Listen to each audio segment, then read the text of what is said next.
Hey, everybody. Welcome to the Pain and Profits, the Exoticprenuer Experience, where we connect to the world with people and businesses that have transformed their pain into profits by defining their purpose and wearing their pride. I am your friend, your host, your gentleman. I am Don P. Welcome to the show. And with here, I have a special guest of mine.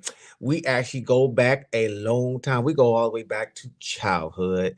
Um, I ain't gonna get too deep on it. She's gonna tell you the truth, and I'm just gonna make sure that it's unfiltered. You feel what I'm saying? Because as you can see in her headline, she's a gospel recording artist and an entrepreneur. And you know, your boy is the exoticpreneur, so you know how I get down and we don't play around. You feel what I'm saying?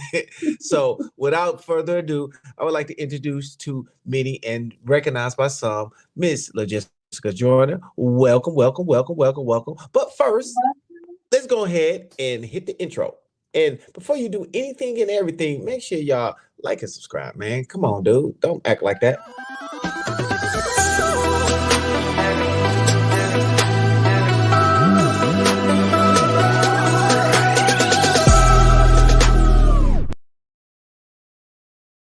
Hello. Hi. How you doing? How you doing? How you doing? How you Hello, doing? hello. I'm doing well. How about yourself? Oh man, you know me. I stay blessed with the rest, just like I ain't gonna worry about anything else. So, Right, that's right. me from the transition and the transformation of all the pains, the profits, the pains, more profits, the long killing your ear to giving the energy right back. So, of if to say anything that of anyone that knows me better or more thoroughly, it'll be you. So I can't deny, like, if anybody wants to do a background check, they'll know Mm-hmm. who I am and who I am. So without further ado, let me bring to the stage Miss LaJessica Joiner. Tell us where you're from and give us a background of what made you go down the path that you've been going down. Because I know you've been skilled come from your parents, or it was just from you. So tell us about that. Hi. So I am from Detroit, Michigan originally. Now I'm now living and residing in Taylor, Michigan. The skill that I have it's a family skill. My whole family sings on my mother's side and my dad's side.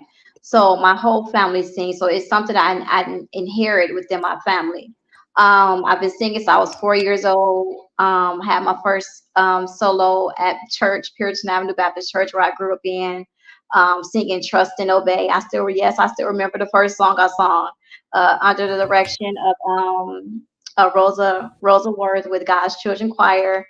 Um, and I've always developed a love for music. My family grew up with the group called the Dallas Trio, where they sung at the church of Puritan Avenue Baptist Church. They sung there, and I was the baby. I'm the baby out of five children. So my other siblings, they was sing, but I was too little to be able to sing. But I used to sit there and watch on a pew, like I'm gonna be up there singing one day. I'll be up there singing one day. And as I got older, my mother kept me in different choirs, school choirs, church choirs. I sang in a lot of different community choirs. William Jenkins and the Voices of Psalms, Testimony and Praise, or Calvin Stanley and Calvin Stanley and Testimony and Praise. I've also sung with Denise Jamerson and the Levites. Always, always been singing my whole life. And I had a group, a family group with me, my second oldest sister, and my cousin, where our group was called Harmony. So we did a lot of singing in different services, concerts, funerals, weddings. We just my whole, like I said, my whole family sings. So it just came to me so strong because my family sings it. The whole family sings. I know they have different families like the Winans that sing, but literally every one of my family sings. Even going down to my aunties in Mobile, Alabama, they had a group growing up too as well. And I forgot the name of their group, but they did have a group where they sung at different churches too as well. So it's been to generation where everyone constantly sings within my family. Okay, so So everybody was a part of the Shalimar and Jackson 5 crew. Everybody Yes, had a position, but somebody knew how to carry a note, no that's matter if it right. was on a piece of paper or on a stage. Y'all was breaking it down. That's right. So, That's right. was anybody shaking a leg and dancing while they were singing, or everybody was just two stepping? How was it getting now? Well, so well, we had that too as well. Like we have our different ones where they're more fluent with singing, and we do have the ones in my family where they sing, but they prefer to be in the background. They prefer not to be out in the forefront like everyone else. They prefer to just sing, as they say, so low, but they can actually really sing. Oh, okay. So they ain't no getting no solos, but they'll go ahead and bring up the melodies. Like Yes, melodies from heaven. exactly. Hit them with a Kirk. Shout out to Kirk Franklin. Amen. He still Yes, rocks with yes, your yes, boy. He still rocks with your boy. yes. Uh, Still amazing. okay. So because of that, it's so like you said, it's pretty much instinctive for you to go in music. So what was it like growing up in a musically inclined house, trying to pursue yourself, and by you being a baby of the family, were you baby? Well, no, I would say no because I think I got done. I was very protective. I don't think I was baby. People say I was baby, and you could probably say I was baby, but I don't think I was baby because I got, I was a baby. I still got treated like I was the oldest sometimes. I still got fussed at. And as I watched the older kids get in trouble, I knew what not to do, growing up. So I learned from experience by watching my other siblings get in trouble and do things that they're not supposed to be doing. And I just learned not to do it by watching my siblings, But I don't think I was baby. I couldn't say I was baby. I had a lot of I was covered a lot. Now I can either go to my cousins or my brothers and say, or my sisters even say somebody did this to me. They'll be right on there and check on whoever it was right then and there. That's how I grew up, But I wouldn't say I was spoiled. I don't. Sheltered. Well, you can probably say I was spoiled because I was very covered. I was very covered. Whoever I dated, whoever I talked to, wherever I was going, somebody had to know where I was at and where I was going to be. That's just how my family rolled. I don't think that's Well, spoiled. that's fair. Well, Mm-hmm. that's fair. Yeah, you was spoiled, but that's fair. Mm-hmm. And aware of your surroundings. Did that affect your decision making when it came to people that you decided to date, or even friendships that you decided to have because you seen what your older siblings did? Did that directly Um, affect the decision you make, or were you more of a rebel that wanted to do their own thing? I was more so of I wanted to do my own thing. I wanted to, even though I believed in, obeying authority, but I like to just push the envelope just a little bit, break a little rules just a little bit, but have some substance with it, not just do it belligerently, just because I want to. It was a reason behind it. If I'm gonna do something, it's gonna be a reason behind it. So I would try to like test the waters a little bit with my mom, try to uh, maneuver what my siblings did and try to think of another way to get what I want by not doing what my siblings did, but doing it, trying to bring a more insight, more a light to my mom where she can see it from my perspective. Sneaky. Which, it didn't work. It didn't work. You were being Sometimes I catch slick. her on a good day. Yeah. Yes, catch her on a good Hmm. day, she'll say, okay, sure, but yeah, my siblings, yeah, I was my mother stayed on me. She's still on me to this very day. She stayed on me like white on rice. She and my dad as well. They were very very very strict about me, very strict because they always knew what was in me. My mother's always tell me you're gonna be your businesswoman. She used to drill that in me all the time growing up. I'd be like, oh mom, I'm tired of hearing all this. But she used to drill it in me. She's like, you're gonna be a businesswoman one day. So you're a business mom. She's like, you're a singer. You're gonna do this. You're gonna do that. And she kept me in all of these different like I would call them girl power, but like women empowerment things like growing up, like at the like what I was in girls course, I was in Glee Club, I was in YLIT, which stands for Young Ladies in Training at Meyer Elementary School, where I had to. My mother kept me in self empowerment days, even growing up as a younger teenager. My mother kept me in uh, what's the I forgot the thing at Mumford where I went as a teenager. It was just a girlfriend. She kept me in things because she's always telling me where I'm going. I will have to have confidence. I will have to have confidence where I'm going. I wouldn't be able to operate in what I'm operating now, and if I didn't have that confidence that was instilled in me at an early age. So I gleaned from a lot of people, even in my adulthood, being in different women's ministries now too as well, women's development ministries too as well. So I'm still in all that too as well. Still cultivate my craft, cultivate my skills, and the gifts that's in me. I never stopped moving. I never stopped and just sat on the side of the road. I kept moving. I might have got discouraged. I might have got tired. Like, Lord, where I'm going, what is all this for? Why am I dealing with all this? But I never stopped moving. I never stopped moving. Okay, so you don't ever stop moving. Can't stop, won't stop. Just keep going. So, Yes. uh, so with that being said, what was it like with your parents? Were they together? And how was their dynamic in relation to you growing Okay. up So and now? okay. So my mother was married to my older siblings' dad, and then they got a divorce, and so my mother ended up meeting my dad, and me and my brother from my dad. We were born out of that relationship.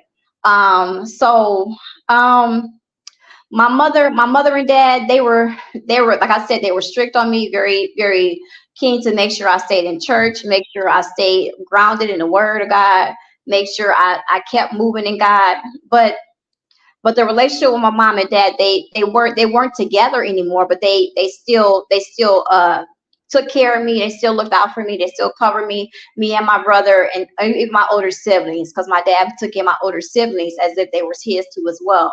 So my parents were amazing. They're amazing, like any other parent and child. You have your differences, you have your ups and downs, but in the midst of it all, they still stuck by me. They stuck by me whether I was right, whether I was wrong, whether um I was achieving, whether I wasn't, whether I was sick, whether I was sad. They still covered me. They covered me.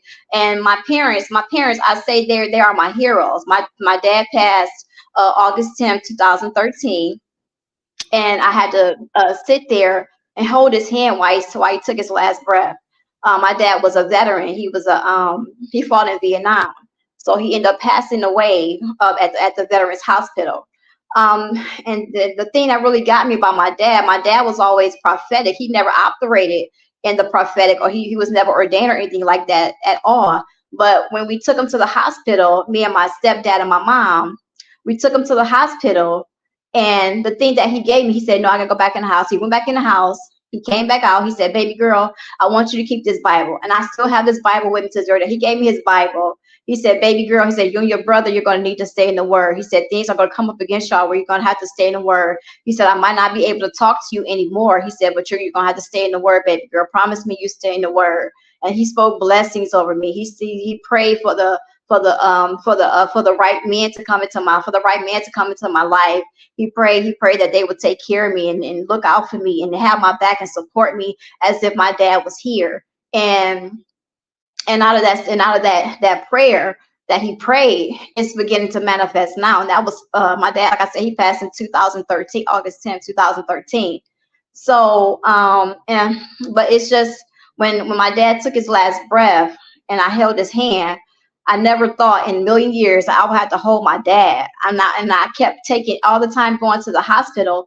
I kept taking these little bathroom breaks. They call the church little bathroom breaks, where we go shout or we go praise God. But I would go take a bathroom break because I had the doctors saying all kinds of things about my dad, the negative report that I did not, me and my brother, my family, we did not receive. So I would have to go in the bathroom and talk to God and just cry because I didn't want my dad to see me crying. My dad never saw me crying. If he did, it would make him so hysterical where he feel like he couldn't do anything. He couldn't comfort me like I needed because I was crying because I'm his baby girl. And I would call my siblings. I would say, y'all, they saying all these things about dad. And I said, y'all, I haven't even got married yet. I haven't even had my kids yet. I said, Daddy haven't even walked me down the aisle yet. I said, and my brother used to always say, you can't be selfish. You can't be selfish with dad.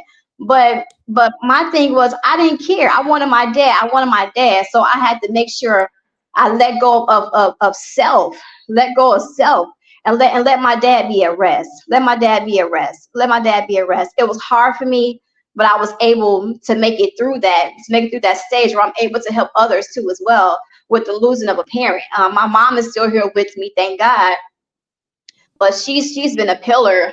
They would say my mother's more so the disciplinary than my dad. My dad, I can get by with my dad. I just blink at him, and just put it on a baby voice, something, and he'll do it. But my mom, she's more so like, more stern with me, very stern with me.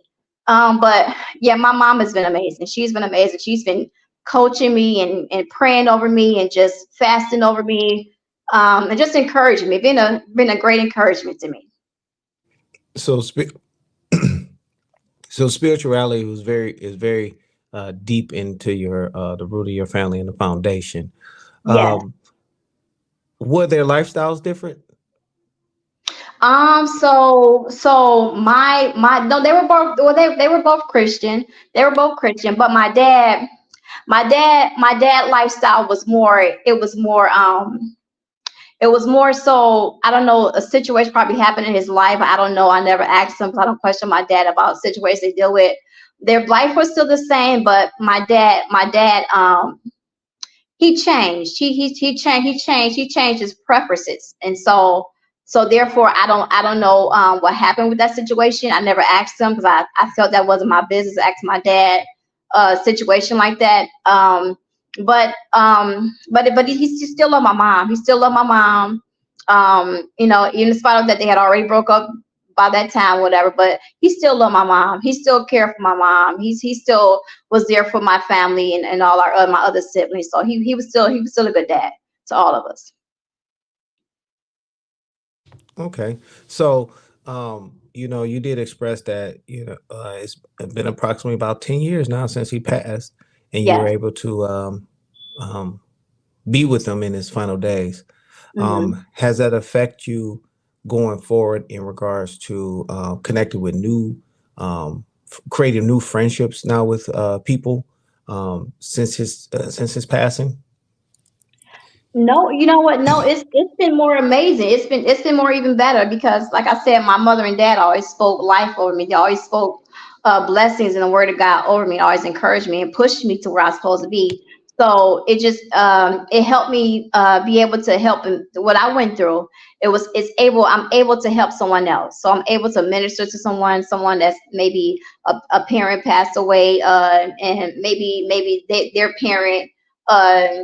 Uh, they didn't know their parent had changed preference to as well, wherever it may be. I was able to help them through that, and help them through it, let them know they're still your parent. I don't care, if I don't care if whatever the situation circumstance, they're still your parent. We still gotta love them. So that's just the point that I've learned, never to judge people or to look at people as if they're nobody, or they don't mean nothing to society because of their preference. So yeah. Okay. Preference. What do you mean by preference? What are you talking So my dad, he became homosexuality. He became homosexual. He was bisexual. So my dad was bisexual. So yeah. Yeah, that's what I about? said Okay. when I he changed Ambidextrous. preference. Say it again. Oh, ambidextrous. He know how to switch from both sides of the street, so Yes, to speak. yes. Okay, okay, okay. Um, in handling that, because that's different, very Hmm. different. Um, how were you able to work through it, or work with it, or what was it?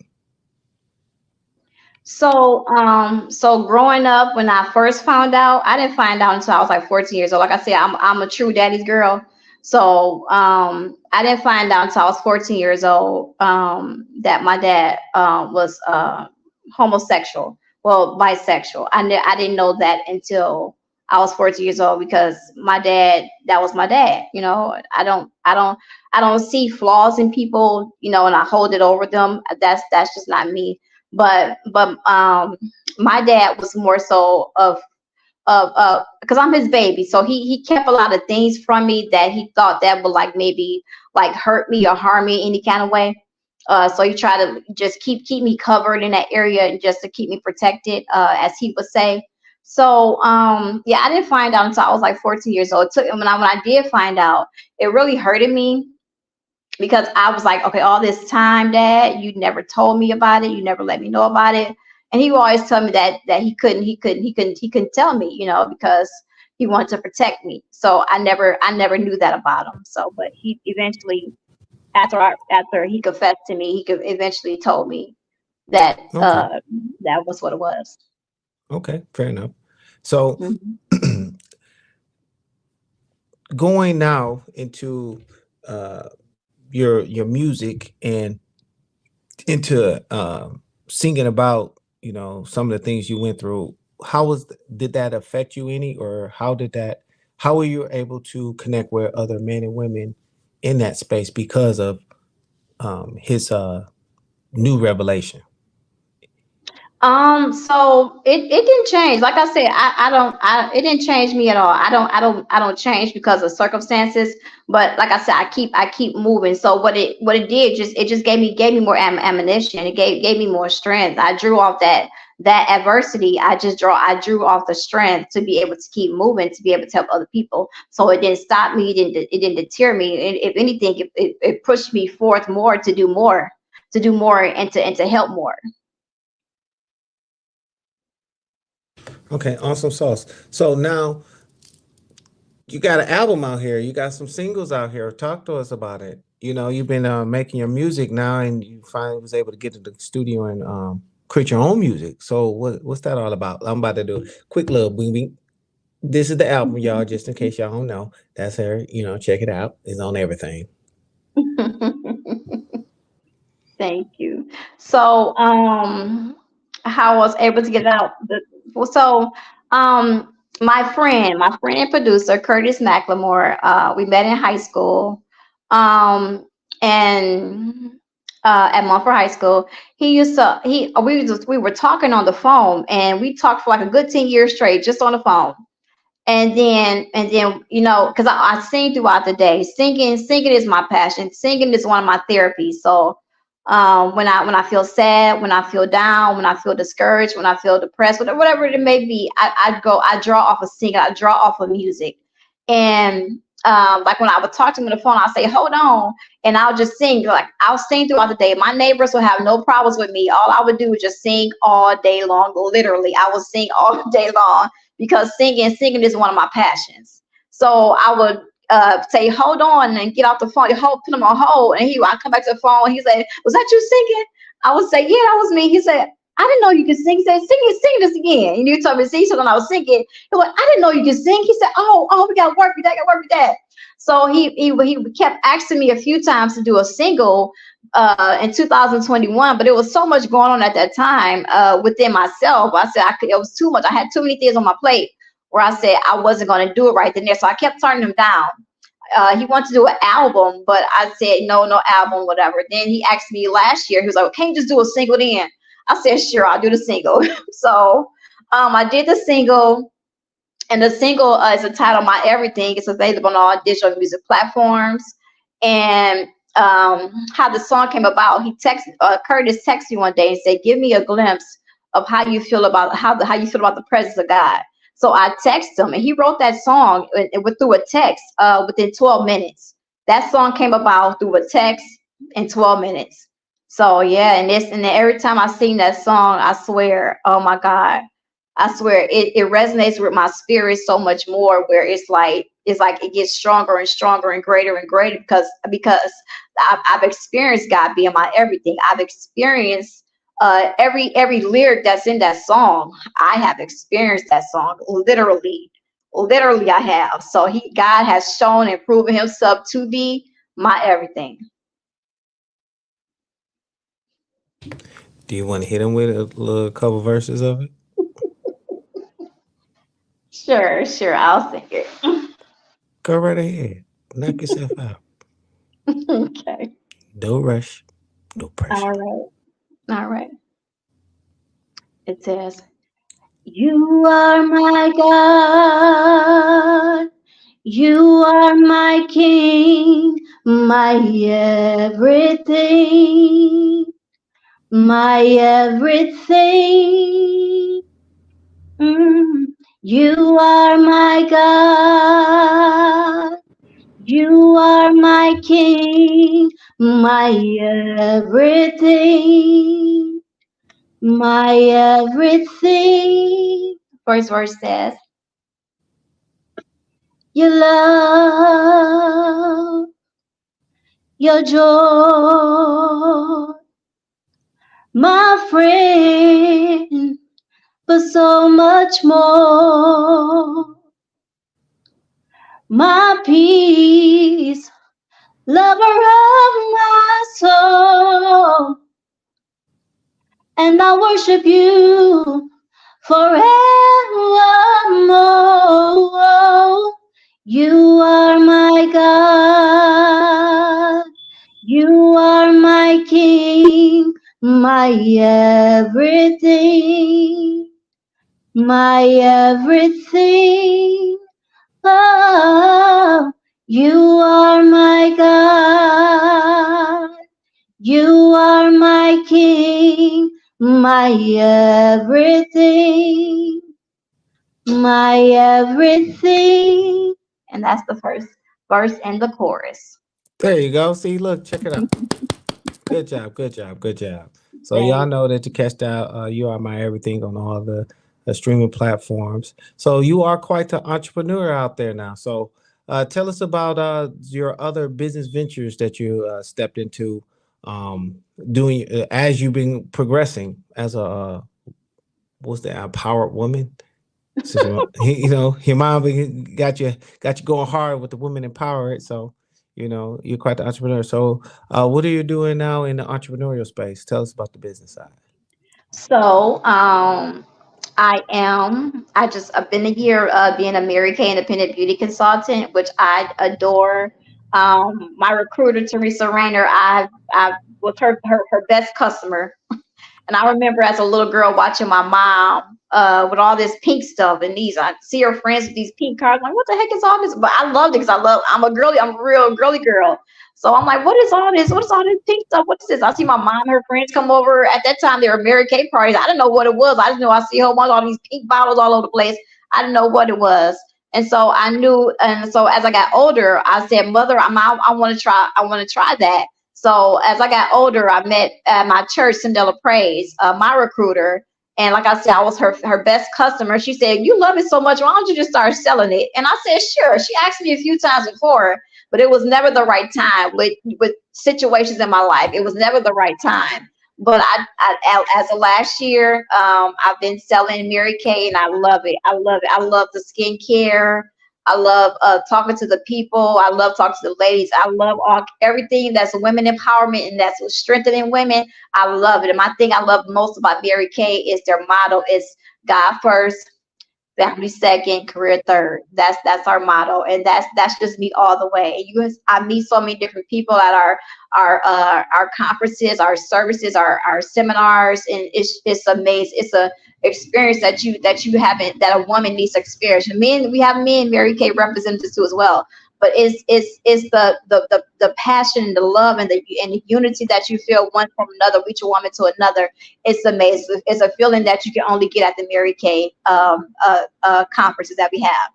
And I am also a total life changer with Total Life Changes with my amazing Coach Don P, your host for today. So I love it. It's amazing. I went to a party with my aunt Dolores a total life changes party. I didn't know what it was. She just my auntie was talking about it, and I tried the products. The first product that I tried was that NRG, and in the tea. I said, oh, I have to get it. Then I met back up with Don P, and he told me about it out before he can give it out his mouth. I said, nope, I'm going to sign. I'm already on. I'm signed up right now.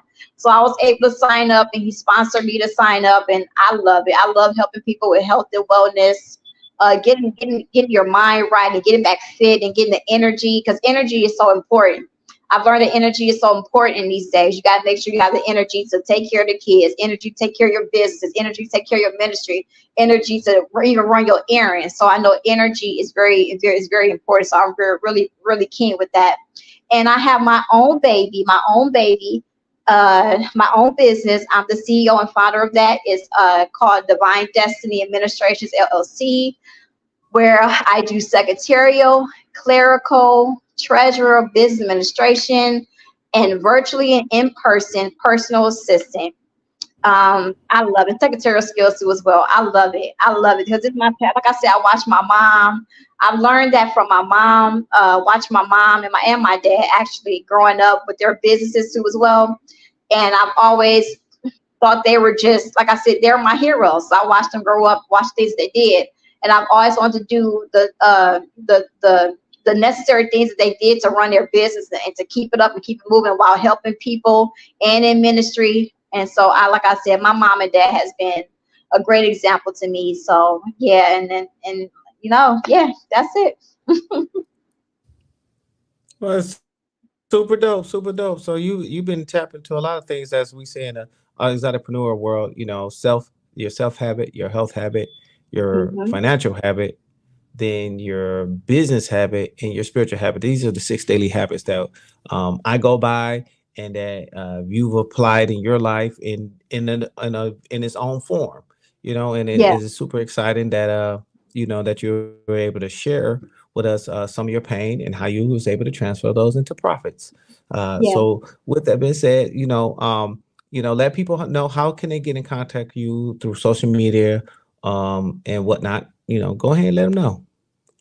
Okay, so you can follow me on Instagram on all social media. It's LaJessica Joiner. All social media, Instagram LaJessica Joiner, Facebook LaJessica Joiner, and also on my music career Instagram is LaJessica_Joiner. That's for the music career. But all across the board, it's LaJessica Joiner. All across Twitter, LaJessica Joiner, Snapchat, LaJessica Joiner. Everything across the board is just LaJessica Joiner. Okay, cool beans. So, well, Miss Jessica Joyner, hey, I want to thank you for taking the time out of your busy schedule to go ahead and come on my show and share your Thank truth, you for saying for having us me. and hook us all up with that. Is there any last words or final thoughts that you want to leave with the people before we step out? So I just want to say that, and I want to give regards to you, Don P, because I don't think I told you. I know we talk all the time. We talk for hours and hours on the phone. But the thing that got me is that we've been trying to do this podcast for a while, for a minute, right? So, and I just want to thank you because I never told you this, but podcast has always been in my spirit to be able to do. So I never told you that. But like I was telling someone when I was speaking with them yesterday, I told them about the podcast, and they want to know how can they chime in and things of that nature too as well. So it's something that has been in my spirit for a while to do podcasts. So, and I'm learning in this season to embrace the opportunities that God placed within my life to be, and this is for someone too as well, for to embrace the opportunities that God brings to your life. Because, like I said, everything I'm walking in, everything I'm doing now, is all from a prayer. Not man, not woman, not boy or girl, person, place, thing that has done it. It's all through prayer. And I'm a firm believer and a firm witness of what prayer can do. Um, so yeah, I just want to just thank you for being obedient, letting the Lord use you to be able to put me on this podcast. I appreciate it, and I just speak blessings of favor and miracles and signs and wonders over your life. Well, dang. thanks for the hookup. There is many things that you can have in life, and one of the core things that can go without no play is the reality of that relationships and long lasting relationships are very key and very important in your Mhm. stability in life, in your stability and longevity in business. And having good Mhm. relationships, old, new, and future is key. Leading with your gifts and the power of prayer and aligning your spiritual habit with your self habit to achieve your total greatness is the goal Mhm. that we set out each and every day. So I want to personally thank you, LaJessica, for stepping out on faith and belief by doing that, but also sharing this message with people that we are not just all about the hot and ready, but we also got a lot of good and good in the That's room. right. And That's the right. fact of the matter that the focus here is to share people's trials and triumphs through their pains and their profits from a real space. So, with that being said, hey, I pray that everybody stay healthy. Let's be wealthy. I am Don P. This is Jessica. We are out of here. Bye Peace. bye.